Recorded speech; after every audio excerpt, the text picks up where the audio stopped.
কোরআনের জন্য নিজের জীবনকে উৎসর্গ করে দিব। সেদিন আল্লাহর জমিনে আল্লাহর দ্বীন প্রতিষ্ঠা হয়ে যাবে।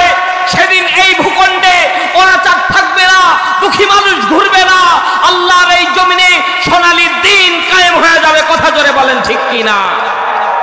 এই দিন কোরআনের দিন। জীবনে অনেক কিছু দেখেছেন ভাই, একটা বার কোরআনের শাসন দেখতে চাই কি চাই না? কথা বলেন, চাই কি চাই না? শুধু তো আমরা ইতিহাসের কিতাব পড়লাম, ঠিক না? শুধু ইতিহাসের কিতাব পড়লাম যে কোরআন দিয়ে শাসন করলে সমাজটা সুন্দর হয়, কোরআন দিয়ে শাসন করলে এই সমাজে দুর্নীতি থাকবে না, অত্যাচার থাকবে না, অন্যায় থাকবে না, জুলুম থাকবে না। কিন্তু ভাই ভোট মারার সময় তো আর এই দিক দেখি না। কথা বলেন না কেন? ঠিক না বেঠিক বলে? এই যে বিগত সেশন গেল, অত্যাচার অনাচারে ভরে গেছে পুরা পৃথিবী যেন মুসলমান এক, মানে অমানবিক নির্যাতন মুসলমানদের উপর চলতেছে। আল্লাহ তাআলা আমাদেরকে হেফাজত করুন, বলেন আমিন। পাশেই যে হিন্দুস্তান, গাজওয়ায়ে হিন্দ, আল্লাহর নবী আজ থেকে 1500 বছর আগে ভবিষ্যৎবাণী করে গেছে, যুবক ভাইরা, গাজওয়ায়ে হিন্দের যদি আহ্বান আসে, আল্লাহর কসম করে বলি সেই যুদ্ধে যাওয়ার জন্য আপ্রাণ চেষ্টা করবেন। যেতে পারেন আর না পারেন চেষ্টা করবেন। আল্লাহর নবী বলেছে গাজওয়ায়ে হিন্দে যারা অংশগ্রহণ করবে আমার বদরি সাহাবীর মতো আল্লাহ তার মর্যাদা বাড়িয়ে দিবে। আরো জোরে একবার বলেন আল্লাহু আকবার। এ মুসলমান, সাধারণ জিনিস না, বদরি সাহাবীদের সম্মান কত। আল্লাহ রাব্বুল আলামিন বলেন বদরের ময়দানে যারা শহীদ হয়েছে আল্লাহ রাব্বুল আলামিন তাদেরকে 8টা জান্নাতের দরজা তাদের জন্য খুলে দিয়েছে। বদরি সাহাবীদের এত সম্মান, আর সেই সাহাবীদের সমতুল্য সওয়াব আপনি আমি পাবো। এই জন্য হাদিসের মধ্যে এসেছে আল্লাহ নবী সাল্লাল্লাহু আলাইহি সাল্লাম বলেন, কারো যদি হাত না থাকে, পা না থাকে, সে যেন হামাগুড়ি দিয়ে গাজওয়ায়ে হিন্দের দিকে অগ্রসর হয়। সাহাবীরা প্রশ্ন করলেন, ইয়া রাসূলুল্লাহ, সে তো আগাইতে পারবে না, তার হাত নাই, পা নাই। আল্লাহ নবী বলেছেন সে অনুভূতি ব্যক্ত করার কারণে আল্লাহ তাআলা তাকে শহীদের মর্যাদা দান করবে। আরো জোরে বলেন সুবহানাল্লাহ, লিল্লাহি তাকবীর। সম্মানিত ভাইয়ার আমার, যত কথাই বলি সব কথার সান্নিধ্যাস হলো কোরআনের কাছে মাথা নত করার দরকার আছে না নাই? আসতে বলবেন না, আছে না নাই? কোরআনের কাছে মাথা নত যখনই করবে আপনার সম্মান বাড়িয়ে দিবেন কে? আরো জোরে বলেন। আলেম ওলামার সম্মান কিসের জন্য? কোরআনের জন্য। কোরআন ছেড়ে দিবে, আলেম ওলামার কোনো সম্মান থাকবে না। এই কোরআনের সংস্পর্শে যারা এসেছে তাদের সম্মান বাড়িয়ে দিয়েছেন কে? মুফতি আমির হামজা, ডক্টর মিজানুর রহমান আজহারি, আল্লামা মামুনুল হক, মাওলানা রফিকুল ইসলাম মাদানী। এদের ভাই দেখতে ছোট, রফিকুল ইসলাম মাদানী, ঠিক না? কোলে নিলে আপনার কোলে থাকবে, অথচ তিনার জন্য হ্যান্ডশেক করার জন্য, তিনাকে আহ্বান করার জন্য দেখেন তো তিনার সম্মান আল্লাহ কোথায় বাড়িয়ে দিয়েছে? কিচ্ছু না ভাই, এই কোরআনটা সম্মান করেছে, কোরআনটা সিনার মধ্যে গেঁথে দিয়েছে, আল্লাহ তাদের সম্মান বুলন্দ করে আসমান বরাবর করে দিয়েছে। কথা বলেন ঠিক কিনা? আপনিও আসেন কোরআনের কাছে, মাথাটা নত করে দেন, আপনার সম্মান যিনি বাড়িয়ে দিবেন তিনি কে? সম্মানিত হাজিরিন, লম্বা সময় আলোচনা হবে না, আপনাদের খেদমতে আমি আয়াতে কারিমা তেলাওয়াত করেছি সূরা তাহরিম। জোরে বলেন কোন সূরা? আরো জোরে বলেন কোন সূরা? সকলে বলেন, এই পিছনের ভাইরা বলেন কোন সূরা? তাহরিম 8 নম্বর আয়াত। যতক্ষণ কথা শুনবেন আয়াত এবং হাদিস রেফারেন্স সহকারে ইনশাআল্লাহ। এখানে যারা বসে আছি স্টেজ সহ, নাম দিয়েছেন বক্তাবিন্দু, অনেক বিশাল বড় টাইটেল, ইসলামিক স্কলার, যত কিছুই বলেন না কেন, আল্লাহর দরবারে যদি কেউ পাপ নিয়ে যায় তার মান থাকবে? আসতে বলবেন না, তার সম্মান থাকবে? কিয়ামতের ময়দানে, কবরে, হাসরে, ফুলসিরাতে যারা জান্নাতি হবে তাদের সম্মান আলাদা, যারা জাহান্নামী হবে তাদের সম্মান আলাদা, তাদের অপমানজনক শাস্তির ব্যবস্থা আল্লাহ তাআলা করে রেখেছে। তো আপনার আমার জিন্দেগিতে গুনাহ আছে না নাই? আসতে বলবেন না, আছে না নাই? স্বীকার করেন আর না করেন, কম আর বেশি আমাদের সকলের গুনাহ আছে। পর্দানিশী মা বোন সহ আমরা যারাই এখানে বসে আছি সকলের গুনাহ আছে। আল্লাহ তাআলা সূরা তাহরিমের 8 নম্বর আয়াতে কারিমা নাজিল করে প্রিয় বান্দা বান্দীদের জীবনের গুনাহ ক্ষমার ওয়াদা করতেছেন। জোরে একবার বলেন সুবহানাল্লাহ। ওয়াদা করতেছেন কে? আরো জোরে বলেন কে? আল্লাহ রাব্বুল আলামিন বিশ্ব নবীর কাছে ওয়াদা করতেছেন, হাবিব আপনার উম্মতকে বলবেন গুনাহ করার পরে উম্মত যদি তওবা করে ফিরে আসে, আমি আল্লাহ তাআলা বান্দার তামাম গুনাহ মাফ করে দেব। জোরে একবার বলেন সুবহানাল্লাহ। এখন কিভাবে তওবা করলে আল্লাহ তাআলা মাফ করে, এটা আমাদের আলোচ্য বিষয়। ঠিক আছে তো ইনশাআল্লাহ? তওবা তো আমরা করি, কিন্তু কোন পদ্ধতিতে করলে আল্লাহ তাআলা আপনাকে আমাকে মাফ করে দিবে, এই আলোচ্য বিষয় আজকে এখান থেকে আমরা শিখবো ইনশাআল্লাহ। জীবনে অনেক ওয়াজ শুনেছেন ভাই, আমি আশা করি আরো শুনবেন, কিন্তু আজকের আলোচ্য বিষয়টা একটু মাথায় নেন। জীবনে আপনি যা করেন না কেন, যত আমল করেন না কেন, গুনাহ নিয়ে যদি কবরে যান, আপনার আমার জিন্দেগির অবস্থা খারাপ থাকবে। কবরটা আপনার আমার জন্য জাহান্নামের টুকরা হয়ে যাবে। কথা জোরে বলেন ঠিক কিনা? যুবক ভাইরা, এত তাড়াতাড়ি উঠে যাচ্ছ কারণ কি? যুবক ভাইরা যারা এখনো ঘুরে বেড়াচ্ছ, কারণ এখনকার যুবকেরা ভাই নেশায় আসক্ত। ঠিক না বেঠিক বলে? একটু বসে থাকলে এদের টানের নেশা উঠে। কথা বলেন ঠিক না বেঠিক? এজন্য যুবকদের এখন মোবাইল এসেছে, মোবাইলের মধ্যে ভাই কি এক অবস্থা। মোবাইলে যে জোরে তারা গেম খেলে আর যে জোরে মারে। একদিন মাহফিল করে আমি আসতেছি, ব্রিজের উপর রাত 12টার দিকে 3টা যুবক বসে আছে। হঠাৎ আমার গাড়ি উঠেছে, আর অমনি শুনতে পাইলাম মার মার মার। আছে না ভাই? মার মার। আমি মনে করলাম যে আমরা হুজুর মানুষ তো এমনিতেই বিপদ ভাই, আর তাও আবার এই দেশ স্বাধীনের আগে, তাহলে বিপদ কি কম না বেশি? বললাম আল্লাহ, জীবন গেল। এই যদি যুবকেরা মারে তো শেষ। পরে দেখতেছি না রে, আমাদের মারে না, ও মোবাইলে মার মার করছে। তার মানে পাবজি গেম খেলতেছে আর ও মার মার করতেছে।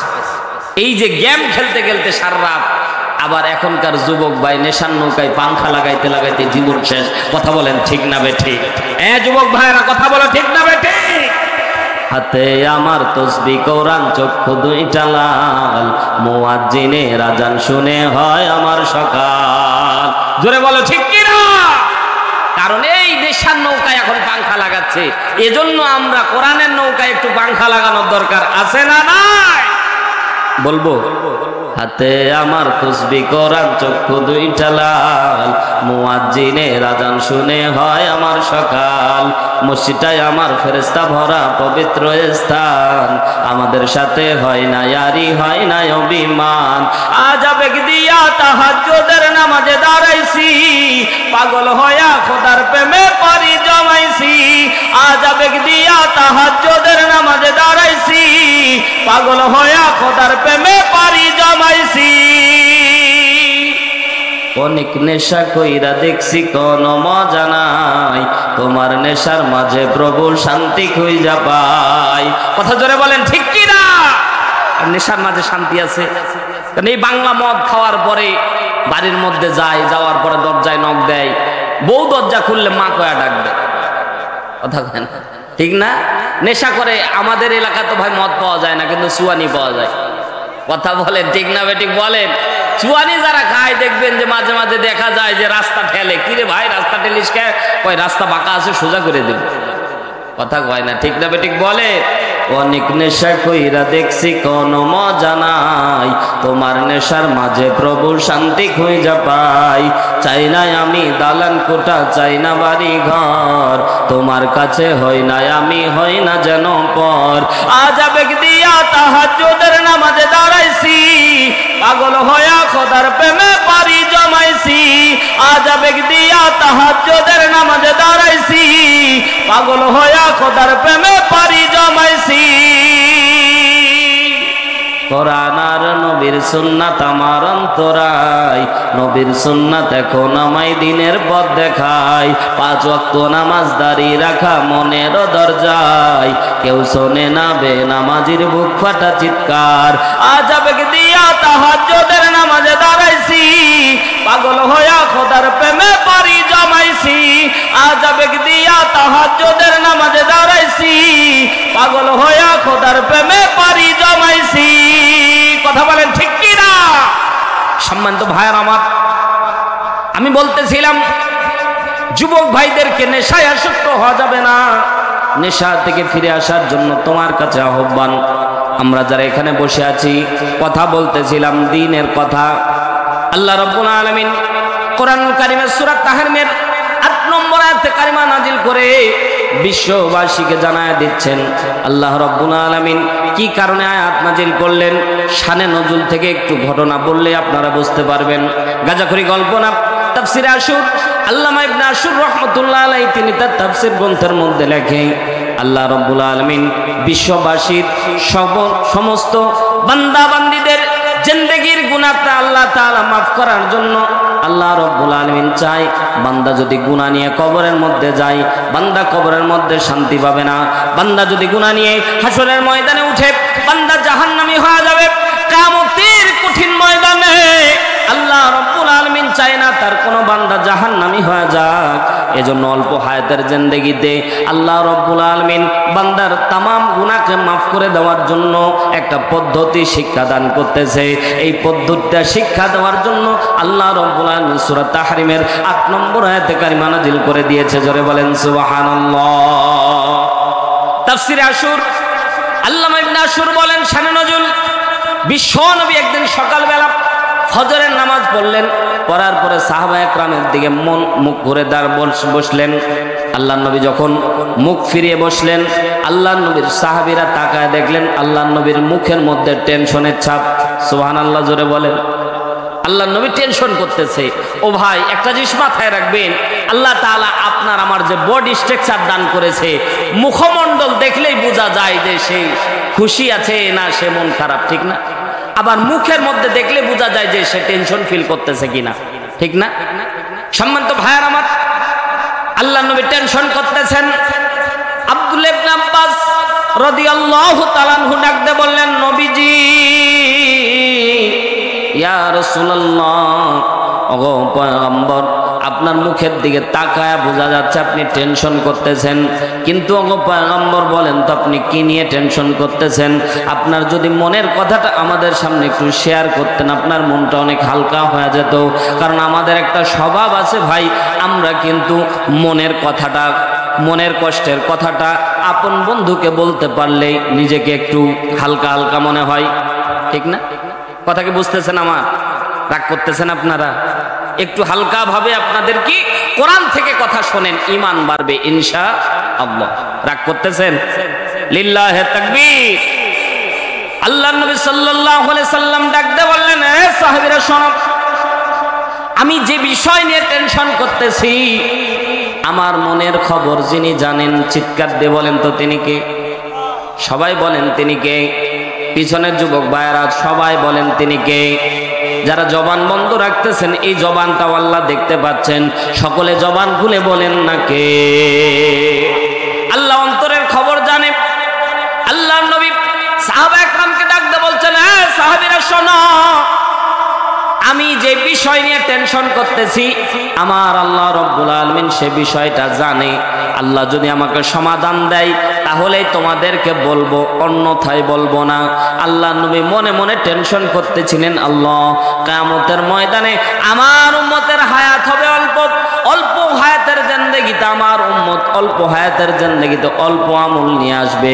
কিয়ামতের ময়দানে আমার চোখের সামনে আমার উম্মত যদি জাহান্নামী হয়ে যায়, এই দৃশ্য আমি রাসূল দেখতে পারবো না। জোরে বলেন না সুবহানাল্লাহ। তাহলে রাসূলের টেনশনটা ছিল আমাদেরকে নিয়ে। জোরে বলেন কাদেরকে নিয়ে? সবাই বলেন ভাই কাদেরকে নিয়ে? কেউ জবান বন্ধ রাখবেন না, জোরে বলেন কাদেরকে নিয়ে? আমাদেরকে নিয়ে টেনশন করতেছিলেন। বিশ্বনবী টেনশন করতেছিলেন, আল্লাহ আমার উম্মত যদি কিয়ামতের ময়দানে জাহান্নামী হয়ে যায় তাহলে আমার উম্মত আমার চোখের সামনে চলে যাবে, এই দৃশ্য আমি দেখতে পারবো না। ওগো আল্লাহ, কিয়ামতের ময়দানে আমার উম্মতের যে গুনার খাতাটা থাকবে, আমার উম্মতের যে গুনার কিতাবটা থাকবে, ওই গুনার কিতাবটা আমি রাসূলের হাতে আপনি দিয়ে দিবেন। জোরে একবার বলেন না সুবহানাল্লাহ। আমি জানি প্রেমের পাগল সে তো মদিনায়, প্রেমানলে ডুবে মরি, প্রেমানলে ডুবে মরি, ওহে রব্বানা আমি জানি প্রেমের পাগল সে তো মদিনায়। কথা বলেন ঠিক কিনা? এরে মুসলমান, জবান বন্ধ রাখবেন না। আল্লাহর নবী টেনশন করতেছেন, আল্লাহ আমার উম্মতের গুনার খাতাটা কিয়ামতের ময়দানে আমার হাতে দিবেন, আমার হাতে আমার উম্মতের গুনার কিতাবগুলি দিবেন। অনেকের মধ্যে প্রশ্ন জাগতে পারেন, হুজুর গুনার কিতাব এটা আবার কেমন কথা? ঠিক না? এজন্য আল্লাহ রাব্বুল আলামিন কোরআনের মধ্যে স্পষ্টভাবে জানায় দিচ্ছেন, ইকরা কিতাবাকা কাফা বিনাফসিকাল ইয়াউমা আলাইকা হাসিবা। আল্লাহ রাব্বুল আলামিন কিয়ামতের ময়দানে বলবেন, ইকরা, পাঠ করো। কি পাঠ করবেন? মুফাসসিরিন ইকরাম বর্ণনা করে তাফসীরে কাসির আল্লামা ইবনে কাসির রাহমাতুল্লাহ আলাইহি বলেন, আল্লাহ রাব্বুল আলামিন বান্দাকে বলবে, কারাতুনি আমাল, দুনিয়ার মধ্যে যে আমল করেছো এই আমল তুমি পাঠ করো। আল্লাহ তাআলা কিতাব হাতের মধ্যে দান দিয়ে দিবেন। প্রত্যেকের আমল নামা একটা করে কিতাব থাকবেন। কোরআন থেকে শোনেন, আল্লাহ তাআলা বলছেন, ইকরা কিতাবাকা কাফা বিনাফসিকাল ইয়াউমা আলাইকা হাসিবা। বান্দা আমল নামা তোমার হাতের মধ্যে দিয়ে দাও হলো, বান্দা আমল নামা পাঠ করার জান্নাত অথবা জাহান্নামের দিকে যাও। ও বলেন তো, ভালো কাজ করলে তার জায়গা কোথায় হবে? জোরে বলেন কোথায়? খারাপ কাজ করলে তার স্থান কোথায়? সবাই কেমন জানি বলতেছেন না, জোরে বলেন না কোথায়? ভালো আমল করলে, আমল নামা যদি ভালো আমল করেন, আল্লাহ রাব্বুল আলামিন কোরআনের অন্য জায়গায় বলেন, ফামান ইয়া'মাল মিসকালা যাররাতিন খায়রান ইয়ারা ওয়া মান ইয়া'মাল মিসকালা যাররাতিন শাররান ইয়ারা। জোরে বলেন আল্লাহু আকবার। আল্লাহ বলে, বান্দা বিন্দু পরিমাণে ভালো আমল করো, আমি আল্লাহ রাব্বুল আলামিন আমল নামা ধোঁকাবাজি করার চেষ্টা করবে। দুনিয়ার মধ্যেও তো করে, তো কিয়ামতের ময়দানে আরো করবে। অনেকে আছে না ভাই, এলাকার মধ্যে চোর খুব চুরি করে, তো যেদিন মরবে সেদিন সন্তানদেরকে বলছে, এ সন্তানেরা, জীবনে তো অনেক চুরি করলাম, আমার লাশটা যখন তোমরা কবরে দিবা, আমার লাশটা খুঁড়তে খুঁড়তে 10 হাত নিচে দিও। কয় হাত? জোরে বলেন কয় হাত? 10 হাত নিচে দিও। সন্তানরা বলছে, স্বাভাবিক কবর 3.5 হাত হয়, আর আপনার কবর 10 হাত নিচে দেব, কারণটা কি? বলছে, বেয়াদব কথা, যা বলি তাই করিস, আর যত পুরাতন কাপড় আছে ওটা দিয়ে আমার কাফনের কাপড় তোরা বানাবি। ছোট্ট সন্তান বলছে, বাবা মাথা খারাপ, জীবনে অনেক চুরি করেছে, অন্তত কাফনের কাপড়টা একটু ভালো দিব, এই নিয়ত করে আছি। বলছে, বেটা যা বলি তাই কর। তো মেজো সন্তান বলছে, বাবা এত যে ওসিয়ত করলা, এর পিছনে হাকিকতটা কি? তখন বাবা বলতেছে, দেখ বেটা, জীবনে তো চুরি করেছি অনেক, ফেরেশতারা যদি এসে খুঁড়তে খুঁড়তে 3.5 হাত পর্যন্ত ঘুরে যদি না পাই, যদি 10 হাত পর্যন্ত ঘুরে তারপরে যদি আমার দেখে, তো আমার যদি যখন দেখবে আমি বলবো, দেখ ও ফেরেশতারা, দেখো পুরাতন ক্যাথা কম্বল আমার শরীরের মধ্যে, আমার বিচার আগে হয়ে গেছে। বলেন এইরকম ধান্দাবাজের পিটুনি আগে হবে না? নাই? কথা বলেন না কেন? ও মনে করতেছে যদি ফেরেশতারা খুঁড়তে খুঁড়তে 10 হাত পর্যন্ত যায়, ফেরেশতাদের বলবো, দেখো পুরাতন আমার হিসাব হয়ে গেছে। ফেরেশতারা এত বোকা?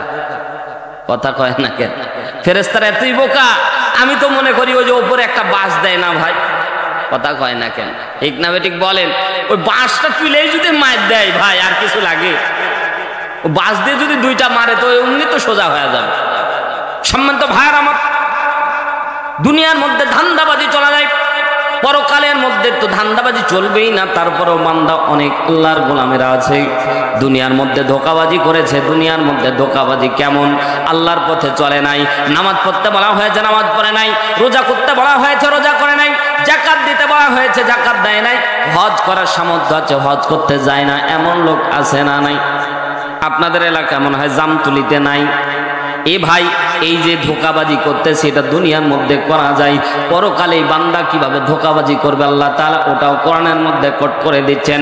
আল্লাহ রাব্বুল আলামিন বান্দাকে যখন হাজির করবেন, আহকামুল হাকিমিন বিচারের কাছে আল্লাহ বসে থাকবেন, বান্দার সামনের মধ্যে বসে গিয়ে সামনের মধ্যে দাঁড়ায় থাকবে। এবার বান্দা বলবেন, আল্লাহ ফেরেশতা কার? বলে আমার। আমলনামা লিখেছে কে? ফেরেশতারা।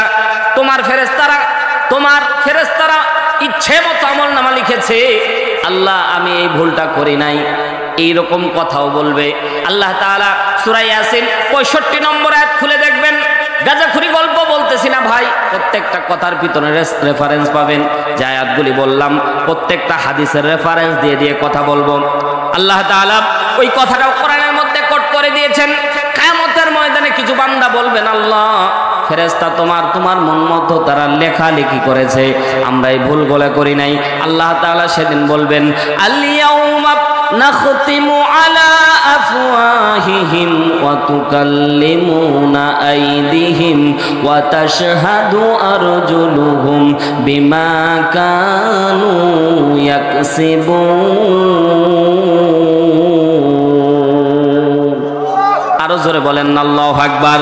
যারা এক বাক্যে আল্লাহু আকবার বলেছেন তাদের ঈমান এক রকমের, যাদেরকে জোর করে বলানো লাগছে তাদের ঈমান এক রকমের। সকলে একবার জবান খুলে বলেন আল্লাহু আকবার। আরো জোরে বলেন আল্লাহু আকবার।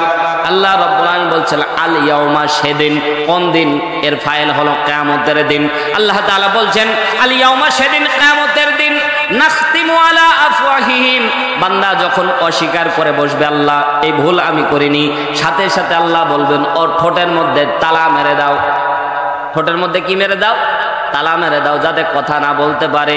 ওয়া তুকাল্লিমুনা আইদিহিম, আল্লাহ রাব্বুল আলামিন হাতের জবান খুলে দিবেন, কথা বলবে হাত।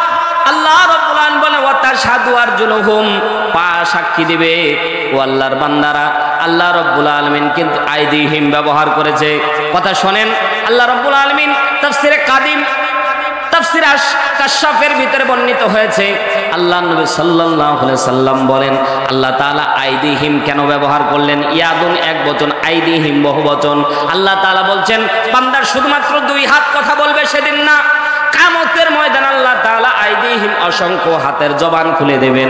মানুষের শুধু দুইটা হাত থাকে না, মাঝে মাঝে এক বন্ধু আরেক বন্ধুকে বলে, বন্ধু তুমি আসো নাই কেন, মাহফিলে আসো নাই কেন?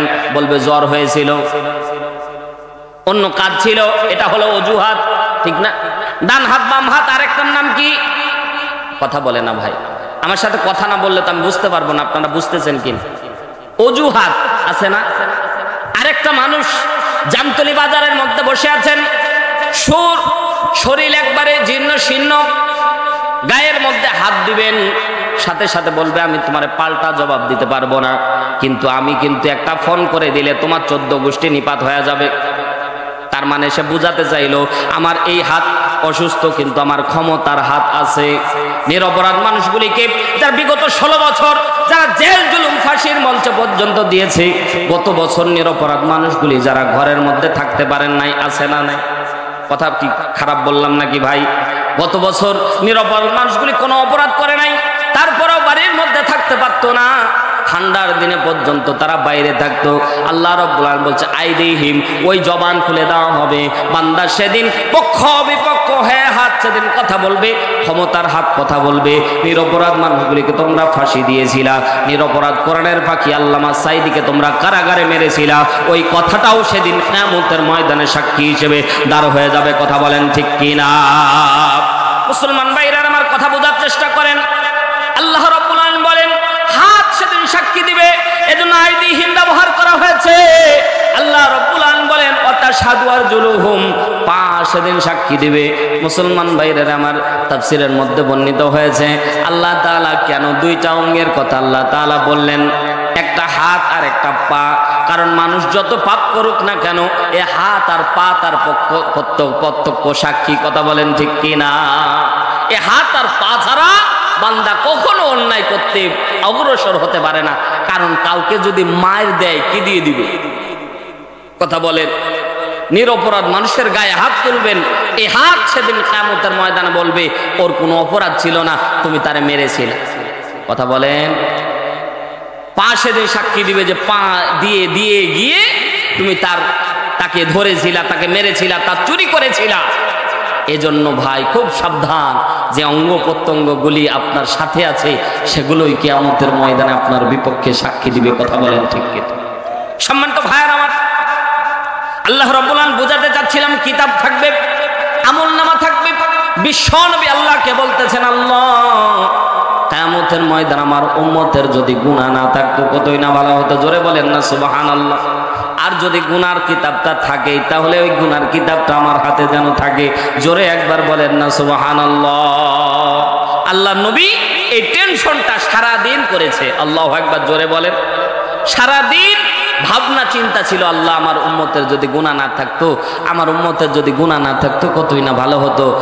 মুসলমান, জীবনে অনেক ওয়াজ শুনেছেন, শেষ পর্যন্ত একটু থাকেন, গুনাহ মাফের যে দরজাগুলি আছে প্রত্যেকটা ওপেন করে দেওয়া হবে। আর আশা করা যায় এখানে দুইটা হাদিস আল্লাহ নবী সাল্লাল্লাহু আলাইহি সাল্লাম বর্ণনা করেছেন, এই দুইটা হাদিস যদি শুনে কেউ এক ফোঁটা চোখের পানি ফেলতে পারে, এই রিসেন্ট এই জায়গায় বসে থাকা অবস্থায় আপনার তামাম গুনাহ আল্লাহ মাফ করে দেবে। ওয়াদা কার? আরো জোরে বলেন। আল্লাহর ওয়াদা। আমি শুধু অ্যাডভার্টাইজ করা মাত্র, আমি হারুন রশিদ শুধু বলতেছি মাত্র। সম্মানিত ভাইয়ার আমার, সারাদিন আল্লাহর নবী টেনশন করতেছে। রাত্রিবেলা যখন বিশ্বনবী ঘুমিয়েছে, ঘুমানোর সাথে সাথে আল্লাহ তাআলা বিশ্বনবীর কাছে জিবরাইল পাঠিয়ে দিয়েছে। জোরে বলেন সুবহানাল্লাহ। আল্লাহর নবী তন্দ্রা ভাব যখনই এসেছে, ঘুমের দুইটা ভাব থাকে। জোরে বলেন কয়টা? মানুষ যখন আমরা শুক্রবারের দিন জুমার খুতবা শুনতে যাই, তখন মাঝে মাঝে টুপি, ঠিক না? ওটা কিন্তু ঘুম না, ওটা তন্দ্রা। ওটা এখানেও অনেকে বসে বসে মাঝে মাঝে, আমরা যারা গরিব মানুষ ভাই, তাদের কিন্তু ঘুমের ট্যাবলেট ছাড়াও ঘুম আসে। যতই আপনি দামি দামি ওয়াজ করেন, কিন্তু একটু মাঝে মাঝে ঘুমের একটা ভান আসে, এটাকে বলা হয় তন্দ্রা। এটাকে কি বলা হয়? তন্দ্রা। আর চূড়ান্ত যেটা ঘুম, ওটাকে বলে নিদ্রা। চূড়ান্ত ঘুমকে কি বলে? নিদ্রা।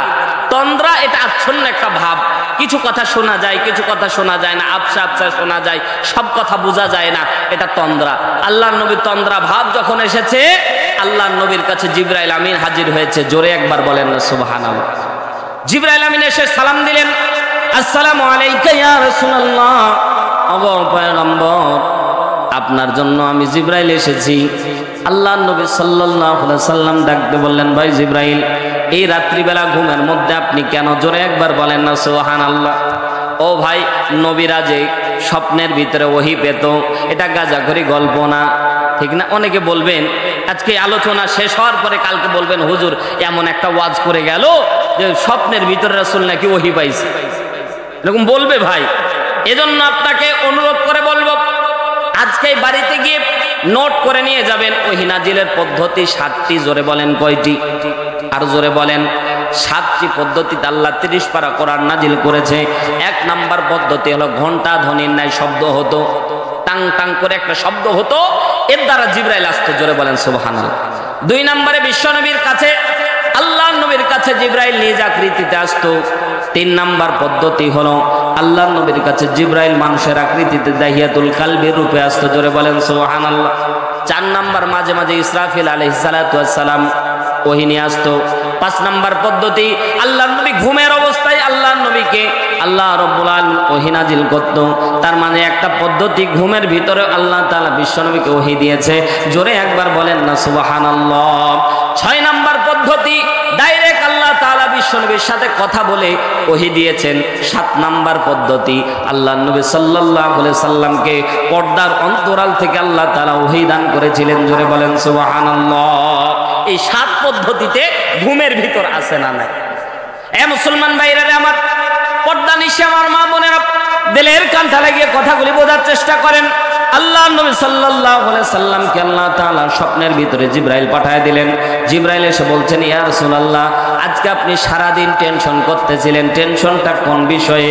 এটা আল্লাহ তাআলার কাছে আপনি আরজি পেশ করবেন। জোরে একবার বলেন না সুবহানাল্লাহ। জিবরাইল আমিন বিশ্ব নবীকে বলছেন, ওগো পয়গম্বর, তাফসীর থেকে কথা বলতেছি।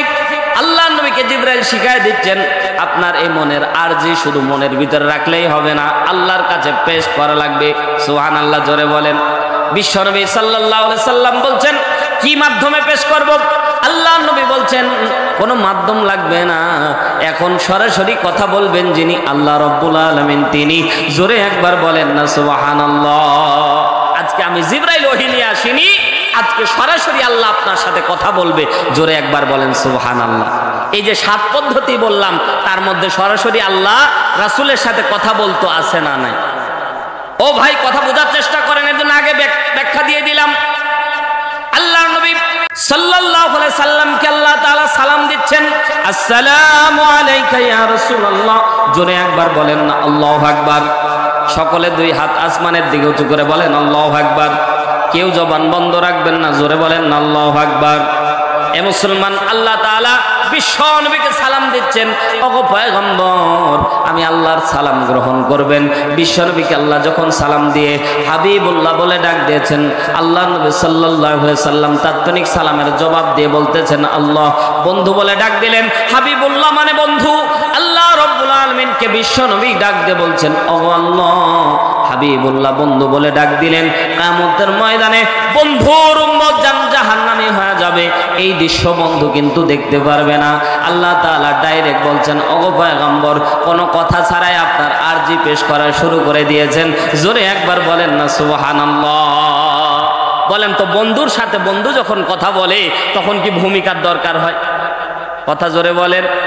ভূমিকার দরকার হয়, বরং টাকার প্রয়োজন হলে করে দোস্ত 10 টাকা দিত। ও কি বলে যে আমার দরকার, আমি পান খাবো কিংবা অমুক জায়গায় যাব, 10 টাকার প্রয়োজন, আমাকে 10 টাকা দাও? এত ডিফিনেশনের দরকার আছে ভাই? ডাইরেক্ট বলে বন্ধু 10 টাকা দাও, ঠিক না? বন্ধুর সাথে বন্ধুর কথা দেখেন। আল্লাহকে আল্লাহ তাআলা বিশ্ব নবীকে ডাকতে বলছেন, ওগো পয়গম্বর, কোন ভূমিকা ছাড়া ডাইরেক্ট উম্মতের কথা বলে দিলেন। আমি তো এই উম্মতের ফয়সালার জন্যই আপনার সাক্ষাতে এসেছি। জোরে একবার বলেন না সুবহানাল্লাহ। আল্লাহ বিশ্ব নবীকে বলছেন, আপনার টেনশন দূর করার জন্যই তো এসেছি। আপনি বলেন, আজকে আপনি যা চাইবেন আমি আল্লাহ আপনাকে তাই দান করব। জোরে বলেন সুবহানাল্লাহ। বিশ্ব নবী বললেন, আল্লাহ তাহলে কিয়ামতের ময়দানে আমার উম্মত যাতে গুনাহ না নিয়ে যায় এই পদ্ধতি, এটা আমার জন্য ওপেন করে দেন। সুবহানাল্লাহ। কিয়ামতের ময়দান আমার উম্মতের যাতে গুনাহ না থাকে এই ব্যবস্থা করে দেন। জোরে একবার বলেন না আল্লাহু আকবার। ও ভাই, এত দামি একটা কথা বলার পরেও আপনার মন যদি না গলে, এত দামি কথা বলার পরে আপনার মন যদি না চায়, তাহলে আপনার মতো কপাল পোড়া আর কেউ নাই। কারণ এই দুনিয়া আপনার আমার থাকার জায়গা না। মরতে হবেই হবে, ঠিক না ঠিক বলেন? মরতে হবেই হবে, আপনি চান কিংবা না চান, দুনিয়া আপনাকে থাকতে।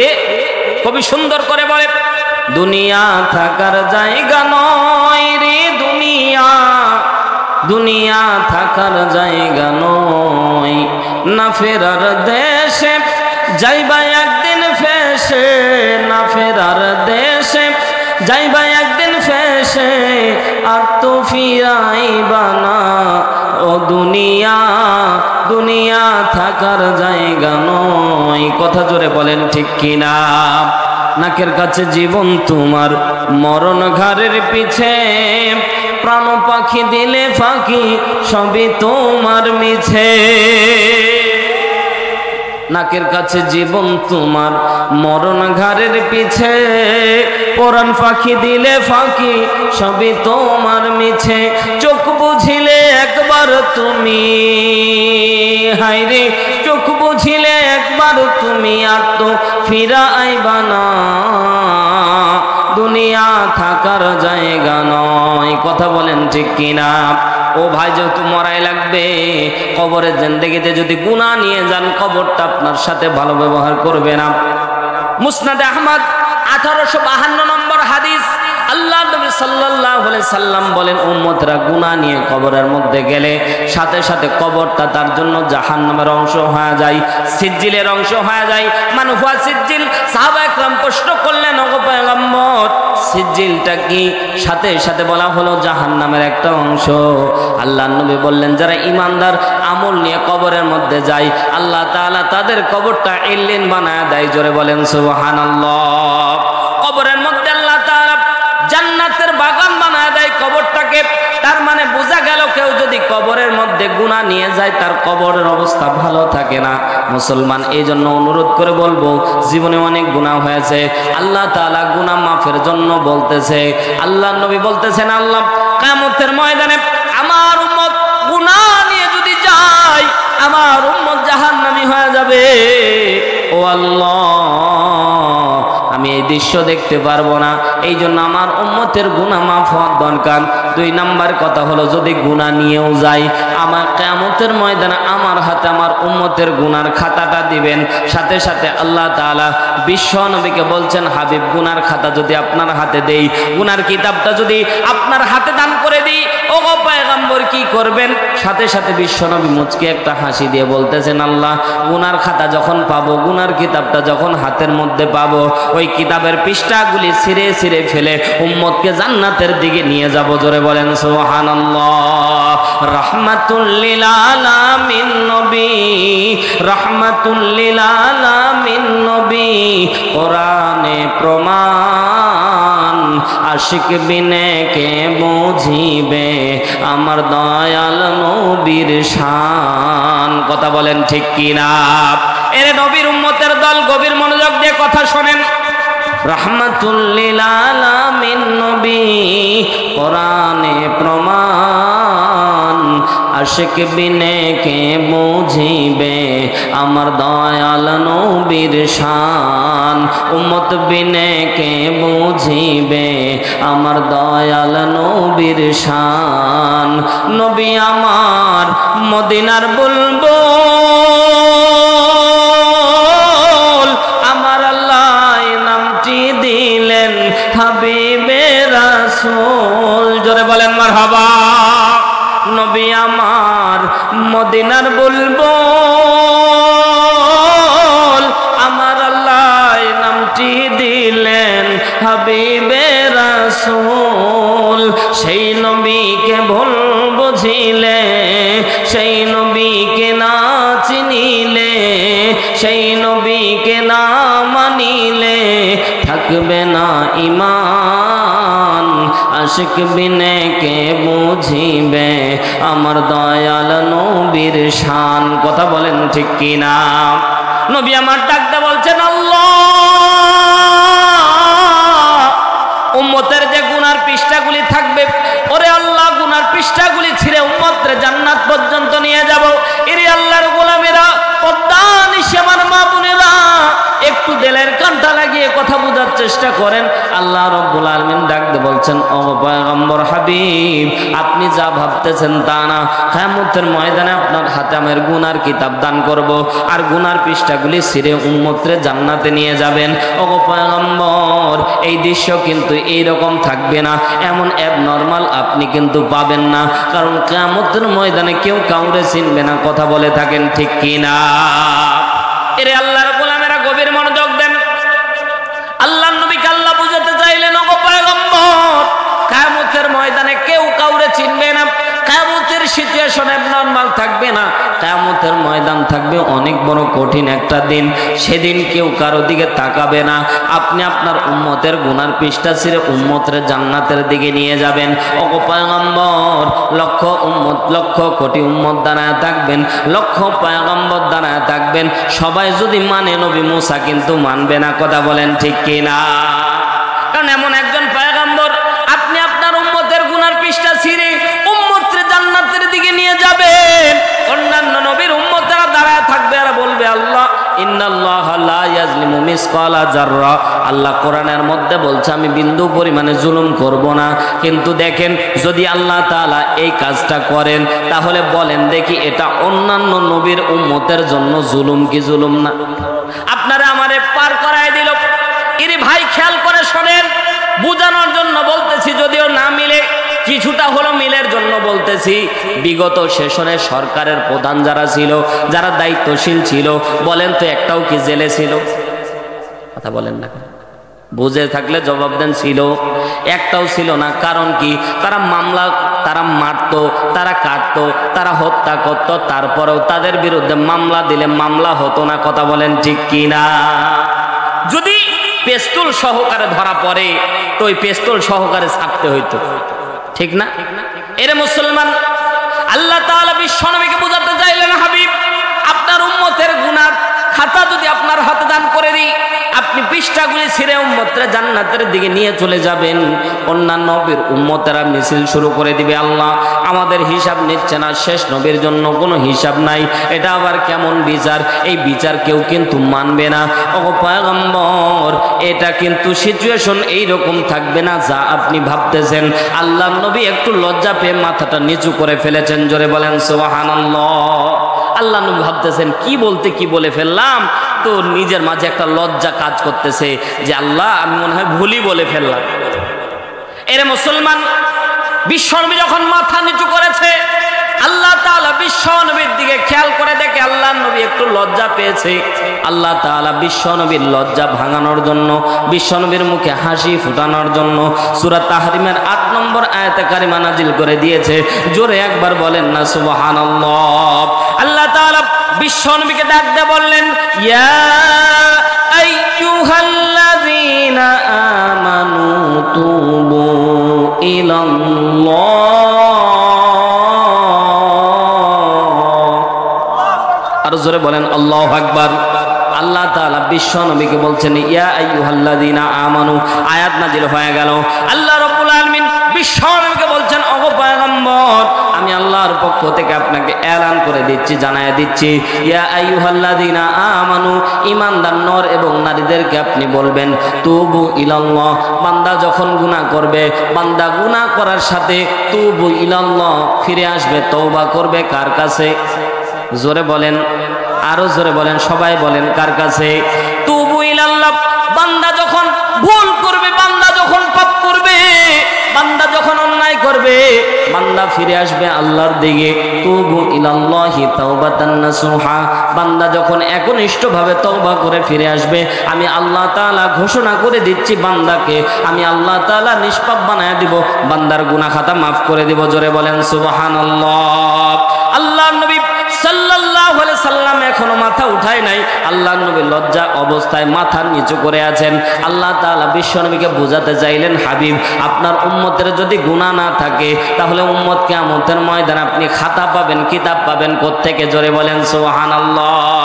আল্লাহ তাআলা বিশ্ব নবীর উম্মতের জন্য আল্লাহ রাব্বুল আলামিন ডাকতে বলছেন, পয়গম্বর, আপনার উম্মতকে এলান করে দিবেন, গুনাহ হওয়ার পর বান্দা যদি তওবা করে ফিরে আসে, আল্লাহ রাব্বুল আলামিন সাথে সাথে তাৎক্ষণিকভাবে বান্দার তামাম গুনাহ মাফ করে দিবে। জোরে বলেন সুবহানাল্লাহ। মুসলমান ভাইরা আমার, আল্লাহ নবী সাল্লাল্লাহু আলাইহি সাল্লাম এখনো মাথা উঠায় নাই। আল্লাহ রাব্বুল আলামিন কোরআনের আয়াতে কারিমা আরো সামনের দিকে অগ্রসর করে নাজিল করলেন। আল্লাহ তাআলা বিশ্বনবীকে বলছেন, হাবিব, উম্মতের গুনাহ মাফ করে দিতে চাইলাম, তারপরেও মাথা উঠাইলেন না। ওগো পয়গম্বর, শুনে নেন, শুনে নেন, আমি আল্লাহ তাআলা বলছেন, আসা রাব্বুকুম আইয়ুকাফিরা আনকুম সাইয়্যাতিকুম ওয়া ইউদখিলাকুম জান্নাত। আল্লাহ রাব্বুল আলামিন বলছেন, হাবিব, উম্মতের গুনাহ তো মাফ করব। আসা রাব্বুকুম আইয়ুকাফিরা আনকুম সাইয়্যাতিকুম ওয়া ইউদখিলাকুম জান্নাত। কিয়ামতের ময়দানে আপনি কষ্ট করে উম্মতকে জান্নাত পর্যন্ত পৌঁছা দেওয়ার জিম্মাদার নিচ্ছেন। ও পয়গম্বর, আপনারে কষ্ট করা লাগবে না, আমি আল্লাহ নিজ জিম্মায় উম্মতকে জান্নাত পর্যন্ত পৌঁছায় দেব। জোরে একবার বলেন না সুবহানাল্লাহ। রাগ করতেছে? ছেড়ে দেব? হ্যাঁ ও ভাই, এমন একটা পয়েন্ট, এটা তো সবারই জানার দরকার, ঠিক না? কারণ জীবনের গুনাহ মাফ হবে, এটা যারা উঠে যায়, আমি মনে করবো এটা পাকা শয়তান ছাড়া কিছুই না। কারণ শয়তান চায় না যে গুনাহ মাফ হোক। কথা বলেন না কেন? আমি কি কোরআন হাদিসের বাইরে একটা গাঁজাখড়ি গল্প বলেছি? বলেন বলেন বলেন। তারপরেও যদি আপনার মন মেজাজ খারাপ হয়ে উঠে যান, তাহলে বুঝতে হবে আপনি পাকা শয়তান। কথা ও ভাই, রাগ করিয়েন না, কারণ শয়তান কখনো চায় না যে সে জান্নাতি হোক, ঠিক না? আপনি আমি পরকাল চাই না ভাই। মৃত্যুটা কত কাছে আপনি কি জানি? ও ভাই, এই যে 2 দিন হলো মনে হয় না, একটা অ্যাক্সিডেন্ট হলো, তানবীর নামের একজন অ্যাক্সিডেন্ট হলো রাস্তায়। ও ভাই, গত বছর ডিসেম্বর মাসে একটা ঘটনা আপনাদেরকে বলি, একটু দিলের কানটা লাগা। আমার মাহফিল ছিল কুমিল্লা চান্দিনা চৌরাস্তা, আপনারা যারা জানেন, এই রাস্তার পাশেই মাহফিল 12:30টায় শেষ হয়েছে। কমিটির যুবক ভাইরা বলছে, হুজুর, পিছনে একটা কবর, স্টেজের সাথে লাগা কবর, 2টা কবর, মা এবং সন্তানের 2টা কবর। তো ওই দুই কবর বলছে হুজুর একটু তাদের কবরের রুহের মাগফিরাতের জন্য আজকে আমরা যুবকের আয়োজন করেছি, একটু কবরটা একটু জিয়ারত করেন। তো আমি জিজ্ঞাসা করলাম এটা আবার কেমন কবর যে জিয়ারত করা লাগবে? বলছে হুজুর কিছুদিন আগের ঘটনা, এই ডিসেম্বর মাসের ঘটনা বলতেছি ভাই। বলতেছে হুজুর মা হাফেজা কোরআন ছিল, হাফেজা ছিল, সন্তান ইমরান, তার 3টা সন্তান ছিল। তো মেজ সন্তান ইমরান, নাম ইমরান, সে হাফেজা কোরআন ছিল, সে প্রবাসে কাজের জন্য সৌদি আরব গেছিল। তো মা যেদিন ইন্তেকাল করে তো এলাকাবাসীকে বলতেছে আমার কলিজার টুকরা সন্তান ইমরান যাতে আমার জানাজাটা পড়ায়, আমার লাশটা বাবা আসা পর্যন্ত অপেক্ষা করে, এরকম ওসিয়ত করে না ভাই? তো মা জননী ওসিয়ত করেছে আমার সন্তানটা এসে যাতে আমার জানাজা করায়, যদি 2 দিন দেরিও হয় তো আমার লাশটা একটু ফ্রিজিং করে রাখো। এলাকাবাসী মনে করতেছে হাফেজা মানুষ, এলাকার ভিতরে অনেক পরহেজগারিতা যদি কোনো মেয়ে থাকে বা মহিলা থাকে তাহলে মানুষ কিন্তু আলাদা চোখে দেখে থাকে। কথা বলেন ঠিক না বেঠিক? ও বাজান একটু দেলের কানটা লাগিয়ে শোনেন, বাস্তব কথা বলতেছে। তো সাথে সাথে রাত্রিবেলা খবর চলে গেল, সন্তানকে ফোন করে বলল মা মারা গেছে, তাড়াতাড়ি এসো, তুমি আসলে আমরা জানাজার ব্যবস্থা করব। তো সারা রাত প্রসেসিং করে সকাল ফার্স্ট ফ্লাইটে সে টিকিট আল্লাহর রহমতে পেয়ে গেছে। সকালবেলা প্রথম ফ্লাইটে সেই বাংলাদেশে 6 ঘন্টায় ইন করলো। ইন করার পরে ফ্লাইট নামার সাথে সাথে সে বলে দিল যে আমি নেমে গেছি। এখন এয়ারপোর্ট থেকে কুমিল্লা চান্দিনা চৌরাস্তা যদি জ্যাম না থাকে ভাই 3 ঘন্টা লাগে। এখন হাইওয়ে অনেক সুন্দর হয়েছে, 3 ঘন্টা, জ্যাম থাকলে 5 ঘন্টা। তো অ্যানাউন্স হয়ে গেল 5 ঘন্টা পর জানাজার আয়োজন করা হলো। বিশাল মাঠ, লক্ষ লক্ষ হাজার হাজার মানুষ জমায়েত হয়েছে। বলছি এত মানুষ হয়েছে কল্পনাও করা যায়নি। তো মানুষ দাঁড়ায় আছে জানাজার জন্য, সন্তান আসবে, উজু করবে, জানাজায় দাঁড়াবে। তাৎক্ষণিক কথা হচ্ছে সর্বক্ষণিক, কত দূর, এত দূর, এত দূর করে কথা হচ্ছে, আর 5 মিনিট 10 মিনিট এই করে হাইস গাড়ি থেকে নামবে। শুধুমাত্র অজুর জন্য তারা পানি রেডি করে রেখেছে, শুধু পানি অজু করে জানাজায় দাঁড়াবে। এ হাফেজ ইমরান রাস্তায় যখন নেমেছে, বাম দিকে দরজাটা খুলে খালি নেমেছে, অমনি একটা ট্রাক, ড্রাম ট্রাকগুলি এসে তাকে একেবারে জমিনের সাথে কাট করে দিয়ে তার উপর দিয়ে চলে গেছে। ওই জায়গায় বলতেছে এমন একটা দৃশ্য তৈরি হলো, সে রাস্তার সাথে পিচ ঢালা, রাস্তার সাথে ইমরানের বস্তুগুলি পর্যন্ত লেগে গেল। কোথায় ছিল সৌদি আরব, আর মৃত্যু তাকে মায়ের জানাজা দিতে এসে নিজের জানাজা তৈরি হয়ে গেল। লোকজন বলতেছে হুজুর আস্তে করে, তার শরীরের মধ্যে কোন বডি স্ট্রাকচার স্থির ছিল না, পুরো একবারে রাস্তার সাথে লেগে গিয়েছে। এ আল্লাহর বান্দারা, কিভাবে বুঝাবো মৃত্যু এত কাছে, যে আপনার আমার মৃত্যু এমন সন্নিকটে, কখন জানি আপনার আমার বুকের ভিতর থেকে প্রাণ পাখি চলে যায়। আর কবরে যান, যদি বেঈমান হয়ে কবরে যান, কবর আপনার সাথে ভালো আচরণ করবে না। লোকজন বলতেছে হুজুর এত পরিমাণে কষ্ট লাগলো তার লাশটা দেখে, যে কোথায় ছিল সৌদি আরব, মায়ের জানাজা দেওয়ার জন্য আসলো, আসার পরে নিজের জানাজা তৈরি হয়ে গেল। ওই সন্তানের জানাজা দিয়ে মা আর সন্তানকে একসাথে কবর দিয়েছিল। বুঝাতে চাচ্ছি ভাই, দুনিয়া আপনার আবার থাকার জায়গা না, এই দুনিয়া আপনাকে আমাকে লাথি দিবে। আজকে এই মুহূর্তে যদি আমি হারুনুর রশিদের মৃত্যু হয়, আমার বাড়ি দিনাজপুর, আমি থাকি কুষ্টিয়া, জনকুষ্টিয়া এলাকা হয়, আমার দিনাজপুর, আমার এই জায়গা থেকে লাশটা যাইতে 2 ঘন্টা দেরি হবে, ঠিক না? কথা বলেন ঠিক না? 2 ঘন্টা দেরি হবে। কিন্তু আল্লাহর নামের কসম করে বলছি, ওয়াল্লাহি আল্লাহর নামের কসম করে বলছি, আপনারা যখন আমার পরিবারকে বলবেন যে হারুনুর রশিদ মারা গেছে এই স্টেজের মধ্যে ওয়াজ করতে, তো আমার আত্মীয় স্বজন, আমার বাবা মা, আমার বউ খুব কান্না করবে। কিন্তু ভাই কান্না করবে ঠিকই, কিন্তু আমার জন্য কাপড় রেডি করে রেখে দিবে। আমার লাশটা যাওয়া পর্যন্ত তারা অপেক্ষা করবে না। এ ভাই কিভাবে আপনাকে বোঝাবো, এ বোন কেমনে আপনাকে বোঝাবো? আপনার লাশটা পর্যন্ত, আমার লাশটা বাড়িতে যাওয়া পর্যন্ত অপেক্ষা করবে না, আমার জন্য পানি গরম করে দিবে। আল্লাহর কসম, আমার বাড়ির মধ্যে দামি দামি খাট পালঙ্ক আছে, কিন্তু আমার বাড়িতে আমার লাশটার ঘরের মধ্যে দিবে না, আমার লাশটা ঘর পর্যন্ত নিবে না। যদি নেয় বারান্দা পর্যন্ত নেবে, ঘর পর্যন্ত নেবে না, ঠিক না? মারা যান বাইরে, দেখবেন আপনি কত দামি দামি খাট পালঙ্ক তৈরি করেছেন, আপনার লাশটা ভাই ঘরে পর্যন্ত নেবে না, সর্বোচ্চ বারান্দা পর্যন্ত 1-2 ঘন্টা পর লাশটাকে বাইরে নিয়ে আসবে, আর বাড়ির দিকে ঘুরেও তাকাবে না। 4 জনে বেহারার পালকিতে করে কবরে রেখে আসবে। এ ভাই, বাবা মা যাদের মারা গেছে, বলেন তো, বাবা মা যাদের মারা গেছে একটু হাত তুলেন তো, কাদের বাবা মা নাই? আল্লাহু আকবার, আল্লাহু আকবার। আমার সাথে মিলে কিনা একটু দেখেন তো। বাবা মারে লাশটা যখন কবরের মধ্যে রাখা হচ্ছিল, তখন সন্তান, মানুষ তো ভাই কবরে রেখে কবর দেয়, মাটি চাপা দেয় একরকমের, আর সন্তান বারবার করে ফুটো দেখে যে আমার বাবার লাশটা দেখা যায় কিনা, আমার বাবার লাশটা দেখা যায় কিনা। আমি দেখেছি, প্রত্যক্ষদর্শী হাফেজে কোরআন একজন বাবার লাশে যখন মুখ বরাবর, যখন কোমর বরাবর আস্তে আস্তে পিছনের দিক যখন আস্তে আস্তে বাঁশগুলি দিয়ে দিল, সামনের দিকে দিচ্ছিল, মুখের উপরের বাঁশটা যখন দেয়, তখন বারবার করে মনটা চাই শেষ শেষ দেখাটা একটু বাবারে দেখে নেই। বারবার করে চাহনি দিয়ে কোমরের দিকে তাকায় আর বলে একটু শেষ দেখাটা বাবার জন্য দেখে নেই। এ ভাই, জীবনও সারা জীবন আব্বা আব্বা করলেও, কবরের কাছে দাঁড়ায় সারা জীবন আব্বা আব্বা করলেও কোনোদিন কবর থেকে জবাব আসেনি, কিয়ামত পর্যন্ত আসবে না। কথা বলেন ঠিক কিনা? এ ভাই, কেমনে বুঝাবো আপনাকে, কেমনে বুঝাবো? এত সুন্দর বয়ান, আল্লাহ যদি আমারে তৌফিক দিত, আপনার কলিজাটা আমি একটু আলগা করে দিয়ে কথাগুলি ঢুকাইতাম। আল্লাহ নবী আল্লাহরে বলতেছেন, আল্লাহ উম্মতের গুনাহ মাফ করে দেওয়া লাগবেই লাগবে। আর এই বয়ান দেওয়ার পরে আপনি উঠে যান, আপনার মতো কপাল পোড়া আমি জীবনেও দেখিনি, জীবনেও দেখিনি। এ ভাই, কেমনে বুঝাবো?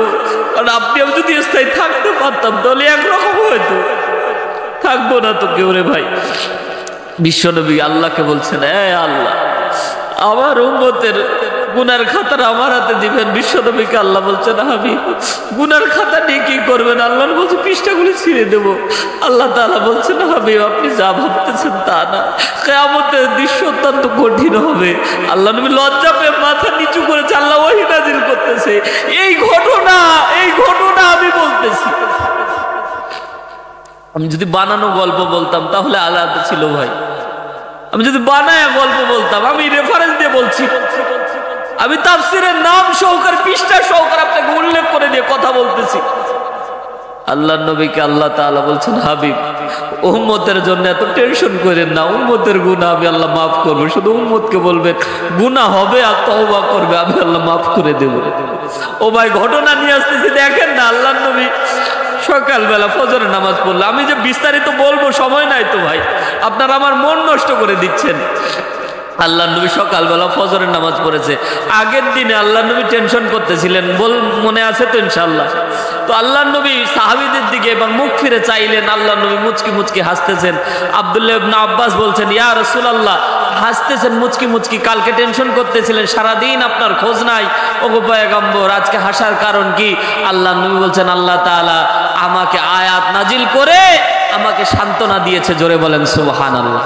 আল্লাহ নবী আয়াত পাঠ করলেন, ইয়া আইয়ুহাল্লাযীনা আমানু তুবু ইলাল্লাহি তাওবাতান নাসুহা আসা রাব্বুকুম আইয়ুকাফিরা আনকুম সাইয়্যাতিকুম ওয়া ইউদখিলাকুম জান্নাহ। সাহাবায়ে কেরামের মাঝ থেকে প্রশ্ন করলেন, মান হুয়া তাওবাতান নাসুহা? ওগো পয়গম্বর বলেন তো কি তওবা, কোন দামি তওবা করার কারণে আল্লাহ তাআলা জিন্দেগীর तमाम গুনাহ মাফ করবে?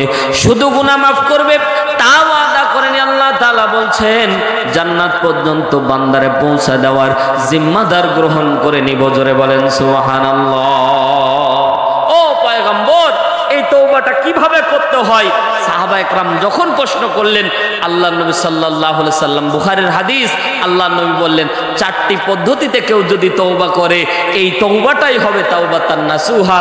জোরে একবার বলেন সুবহানাল্লাহ। এ পর্যন্ত এনে আপনাকে এই 4টা পদ্ধতি, এই তওবা করার পদ্ধতি আপনাকে শিক্ষা দিব। এটাই হচ্ছে আমার মাকসাদ, ওয়াজের আজকের মূল বিষয়। কারণ এই 4 পদ্ধতিতে যদি তওবা করি, জিন্দেগীর तमाम গুনাহ মাফ করবেন কে? আরো জোরে বলেন। আল্লাহ তাআলা কোরআনের সূরা ফুরকান আয়াত নাম্বার 70 মাঝামাঝি অংশে আল্লাহ রাব্বুল আলামিন বলেন, ফাউলাইকা ইউবাদদিলুল্লাহি সাইয়্যাতিহিম হাসানা। জোরে বলেন আল্লাহু আকবার। আল্লাহ তাআলা বলছে শুধু কি আমি গুনাহ মাফ করব? না, এই যে গুনাহগুলি আছে, তো গুনাহগুলি কি করব? আল্লাহ তাআলা সূরা ফুরকানের 70 নম্বর আয়াতের মাঝামাঝি অংশে আল্লাহ তাআলা বলছে, ফাউলাইকা ইউবাদদিলু বাদদালা ইউবাদদিলু ফাহুয়া মুবাদদিল। আল্লাহ তাআলা বলছে এই যে গুনার যে পৃষ্ঠাগুলি তৈরি হবে, আমি আল্লাহ তাআলা এই গুনার পৃষ্ঠাগুলি যখন বান্দা তওবা করে ফিরে আসবে, আলা ইউবাদদিলুল্লাহ, আমি আল্লাহ তাআলা ওই গুনাহগুলিকে সওয়াবে রূপান্তরিত করে। হয় নাই, জোরে বলেন সুবহানাল্লাহ। আল্লাহ বলছে শুধু গুনাহগুলি মাফ করব, তো গুনাহগুলি কি করব? হাবিব, আপনি গুনাহ নিয়ে টেনশন করবেন না, যতগুলি গুনাহ করবে পুরা গুনাহকে উল্টায়া দিয়ে আমি আল্লাহ সওয়াবে রূপান্তরিত করে দেব। তার মানে যে যত গুনাহ করেছে সে শত তওবা করার কারণে ততগুলি সওয়াবের মালিক হয়ে গেছে। জোরে বলেন সুবহানাল্লাহ। এ ভাই, দামি দামি কথা নিয়ে এসেছি। দুইটা হাদিস আল্লাহ নবী সাল্লাল্লাহু আলাইহি সাল্লাম এই জায়গায় বলেছিলেন। আল্লাহ নবী দুইটা হাদিস বর্ণনা করেছিলেন। দুইটা হাদিসে বিশ্ব নবী সাল্লাল্লাহু আলাইহি সাল্লাম দুইটা ঘটনা বর্ণনা করেছিলেন। কিন্তু আপনাদের ধৈর্য দৌড়ও কুলাচ্ছে না, আমারও মনটা চাচ্ছে না যে আরো আলোচনা সামনে বাড়ায়, ঠিক না? কারণ কষ্ট হয়ে যাচ্ছে, রাত অনেক গভীর হয়ে গেছে। এজন্য ভাই, এই যে মাদ্রাসা তলবে এলেম, আমরা যারা মাদ্রাসায় তলবে এলেম যারা মাদ্রাসায় আমরা সন্তানদেরকে দেই, আমরা হীনমন্যতায় ভুগি, ঠিক না? যে এই সন্তানটা খাবে কি? এই যে বর্তমান সময়ে জাতীয় মসজিদের ইমাম কে বলেন তো? জানেন আপনারা? আব্দুল মালিক হাফেজাহুল্লাহ, অনেক বিশাল বড় একজন আলেম। তুনার বাবার যতগুলি সন্তান ছিল সব সন্তানগুলি ভালো ভালো জায়গায় চাকরি করে।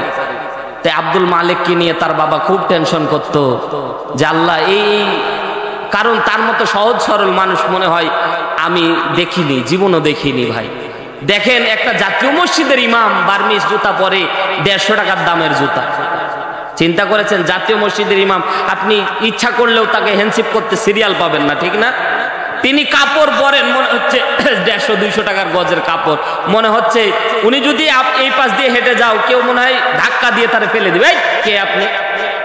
এমন একজন সহজ সরল মানুষ আল্লাহ তাআলা তাকে কত দামি বানায় দিয়েছে, বাংলাদেশের জাতীয় মসজিদের ইমাম বানায় দিয়েছে। সুবহানাল্লাহ। এত দামি মানুষ আল্লাহ তাআলা বানায় দিয়েছে শুধুমাত্র কোরআনের খাতিরে। তবে বলতেছিলাম, সন্তানগুলি যখন মাদ্রাসায় আমরা পড়াই, মনে করি সন্তানগুলি মনে হয় শেষ। আমাদের মাঝে একটা টেন্ডেন্সি যে আমাদের যেগুলো মেধাবী ছাত্র সেগুলোর আমরা কিন্ডার গার্ডেনে দেই, হাই স্কুল কেজি মেজিতে দেই, আর যেটা চোখ নাই কান নাই, যেটা চলতে পারে না ফিরতে পারে না, এটারে আমরা মাদ্রাসায় দিই। কতক্ষণ ঠিক কি? বাপু তুই কিছু করতে পারবি না, তুই মাদ্রাসায় খা। আর এই মিলাদ পড়ায় খা, তুই মিলাদ পড়ায় খা, এই হাত নাই পা নাই, এই কি করবে ভাই? তখন বারবার করে হাত পাতে, আর আমরা মনে করি মনে মাদ্রাসা পড়লে মনে হয় খালি হাতই পাতে। কথা কয় না কেন, ঠিক না? আর মেধাবী গুলাকে দেই না। ও ভাই, একটা এই যে দেখেন, এখন বর্তমানে মানুষের টেন্ডেন্সি চেঞ্জ হয়েছে। এখন যারা আন্তর্জাতিক বক্তা ভাই, কোটি কোটি টাকা, কিসের আপনার কয় টাকা বেতন পান? একটা বক্তা এক রাত্রে 1 লাখ 1.5 লাখ। কথা কয় না কেন, ঠিক না? তাও সিরিয়াল পাবেন না ভাই। 1 লাখ 1.5 লাখ টাকা দিয়েও সিরিয়াল পাওয়া যাচ্ছে না। কথা বলেন ঠিক না বেটি? কিসের খাতিরে? সম্মান বাড়ায় দিয়েছে কোরআনের খাতিরে। আরেকটা কথা আপনাদেরকে বলি, অনেকে আমরা যখন মাদ্রাসায় যাইতাম তখন কিন্তু মানুষ অনেক সময় টিটকারি মারতে, বেটা মাদ্রাসায় যাস ভাত পাবি না। তা কয় না, জোরে কোন কথা ঠিক না বেটি? এখনো আমরা টিটকারি মারি, এই বেটা মাদ্রাসায় পড়তেছিস ভাত পাবি না। আমি কিন্তু যখন মাদ্রাসায় যাইতাম, আমার অনেক এলাকার চাচারা এইরকম যখন টিটকারি মারতো, তখন আমার যারা মাদ্রাসায় পড়ে, যারা হাফেজে কোরআন হয়, এদের বেধা তীক্ষ্ণ হয়, ঠিক না? তা আমি আইডেন্টিফাই করে রেখেছিলাম কারা আমারে আল্লাহ যদি কোনোদিন মানুষ করে তো তোমাদের আগে দেখবো। এক চাচার একদিন মাহফিলে নিয়ে গেলাম মেহেরপুর। চাচা খুব গল্প করে, ভাইস্তা খুব শুনি তোমরা মাহফিলে গেলে নাকি গরুর গোস্ত দেয়, খাসির গোস্ত দেয়, উমুক দেয় তুমুক দেয়। একদিন আমারে নিয়ে যায়, তো চাচার আবার খুব রুচি। চাচার নাম বললে তো বিপদ, মিডিয়া তো চলে যাবে। তো চাচার নাম বলতেছি না, তো চাচাকে নিয়ে গেলাম শায়েস্তা করার জন্য। কারণ আমি জানি চাচা তুমি আর কি মারছিলা যে আমি মাদ্রাসায় পড়লে ভাত পাবো না। তো চাচা তোমারে দেখাবো কি পাই আমি। মেহেরপুর নিয়ে গেছি, যাওয়ার পরে কমিটি আয়োজন করছে ভাই, আল্লাহর রহমত, দোয়া করছিলাম যে আল্লাহ একটু বেশি আয়োজন যাতে করে। ও ভাই, খাসির গোস্ত, মুরগির গোস্ত, দেশি মুরগি, তারপর 10 আইটেমের খালি মাছ, কবুতরের গোস্ত, এইরকম আইটেম যখন দেখেছে আমার চাচার মাথার হুঁশ শেষ। ভাইস্তা যা হয় হোক খাবো। আমি বলছি চাচা একটু হুঁশ করে খাইয়েন, কারণ কালকে সারাদিন আবার দিনাজপুর যাওয়া লাগবে, গাড়িতে থাকা লাগবে, পায়খানা যদি বেশি খান পায়খানা চাপ দিবে, টেনশন আমার আছে। আমি অল্প খাইলাম, চাচা দেখতেছি একবারে সাপার করে গলা পর্যন্ত খাইছে। খাওয়ার পরে যে ঢেকুরটা মারতেছে ভাই, ওটাও গ্যাস। আর সারাদিন ভাই জার্নি করে যায়, রাত্রিবেলা যদি গলা পর্যন্ত খায়, ওর অবস্থা ভালো না খারাপ? কথা কয় না ভাই, ভালো না খারাপ? শুধু কি খারাপ, অতিরিক্ত ও যে ঢেকুরটা ছাড়তেছে ওটাও পাদের মতো গন্ধ। তো এই অবস্থায় রাত্রে যখন মাহফিল শেষ, এখন কমিটি বললাম যে আমরা তো দূর থেকে এসেছি, এখন রাত্রিবেলা মেহেরপুর ভাই একবারে আজগবি এলাকা, রাত্রিবেলার গাড়ি ঘোড়া পাওয়া যায় না। বললাম একটু রাত্রে থাকি, সকালবেলা চলে যাব। রাত্রে তখন বলল যে হুজুর, কারণ মাহফিলের সিজনে ভাই, মাহফিলের সময় অনেক বাইরের থেকে মেহমান আসে, ঠান্ডার দিনে বলছে আপনারা যেহেতু চাচা ভাইস্তা, একটা কম্বল দিলেই তো হবে। আমি বলছি হবে। একটা কম্বল দিয়েছে, বিপদ বেড়েছে। এক কম্বলের নিচে চাচা ভাইস্তা আছি, কিছুক্ষণ পর দেখতেছি মাথার উপরে খালি মশা পঁ পঁ পঁ পঁ করতেছে। ও ভাই, একটা মশা যদি ঘরের মধ্যে থাকে তো ঘুম হালাল না হারাম? ও ঘুমাইতে দিবে ভাই? ও পঁ পর গানের আওয়াজে এক মশা গান করতেছে, তো কি হয়েছে, পুরা ঘর যেন থমথম করতেছে। তা আমি আস্তে করে কম্বলটা ঢাকা নিলাম যে এই মশার জ্বালায় অন্তত রাতটা অন্তত কাটুক কষ্ট করে, কারণ এই রাত 2টার দিকে তো বলাও যায় না যে একটা কয়েল টয়েল দেন, আর কাকে ডাকবেন, কাকে চিনি আমি। তো আমি বললাম যে অন্তত কম্বলটা একটু মাথা ঢাকা নি। কম্বল যখন মাথা ঢাকা নিয়েছি, দেখতেছি চাচা এই ভিতর দিকে গ্যাস ছাড়তেছে পক পক করে। আগেরটা তো ভাই সহ্য করা যাচ্ছিল, নিচে গ্যাসের ঠেলায় থাকাই যায় না। তা আমি বললাম চাচা এটা একটা কাজ করতেছো, ভাইস্তা রাগটা কিচ্ছু করা যাবে না, বিপদ যখন ঘটেছে এইভাবেই থাকো। আমি কইলাম চাচা তাহলে এক কাজ করো, তুমি যখন তোমার যখন গ্যাসের চাপ আসবে তখন তুমি পুলিশ বলবা, আমি মাথাটা আস্তে করে উপর দিকে করবো, অন্তত রাতটা অন্তত কাটুক, ঠিক না? অন্তত রাতটা কাটুক, ঘুমানোর দরকার নাই, চাচা জীবন বাঁচুক। তো চাচা মাঝে মাঝে পুলিশ বলে, আর আমি আস্তে করে মাথা উঁচু করি। ভাই বাস্তব আমার ঘটে যাওয়া ঘটনা, আস্তে করে পুলিশ বলে, আস্তে করে মাথা উঁচু করি। কিছুক্ষণ পর চাচা বলতেছে দারোগা। চাচা শিখাইলাম পুলিশ, তুমি করছো দারোগা করছিস, ভাই কাজ ছেড়ে দিয়েছি। ও পারতে যায় হাগে দিয়েছে। আমি কইলাম চাচা তোমার এই শিক্ষাটা দেওয়ার জন্য নিয়ে আসলাম। তুমি বলছিলা যে মাদ্রাসায় পড়লে তলবে এলেম, খাদ্য খাবার পায় না, এমন খাবার খাওয়াবে বিছানায় হাগাবে। কথা বলেন ঠিক না বেঠিক? এই অবস্থা দেখ। ও ভাই, মাদ্রাসায় পড়লে সম্মান কমে না, বাড়ায়া দেন কি? কথা বলেন, বাড়ায়া দেন কি? আপনার বাবা মারা যাবে, কারে নিয়ে যাবেন? ভাড়াইটা মৌলবী, আল্লাহু আকবার বলে 4 মিনিটেই জানাজা শেষ, ঠিক না? একটা হাফেজে কোরআন তৈরি করেন, হাফেজে কোরআন তৈরি করেন, মারা যাবেন। বাড়িতে যখন আমরা ফিরি তখন আগে বাবা মায়ের কবরটা আগে দেখি, তারপরে বাড়ির মধ্যে ঢুকি। বাবা মার জন্য কপাল খুলে যাবে হাফেজে কোরআন যদি হন। এই যে জামতলি নূরে মদিনা হাফেজিয়া মাদ্রাসা, এই যেই জায়গায় মাহফিল হচ্ছে, এই জায়গায় ভিত্তি হবে। আপনারা চান কি চান না? চান কি চান না? লিল্লাহি তাকবীর।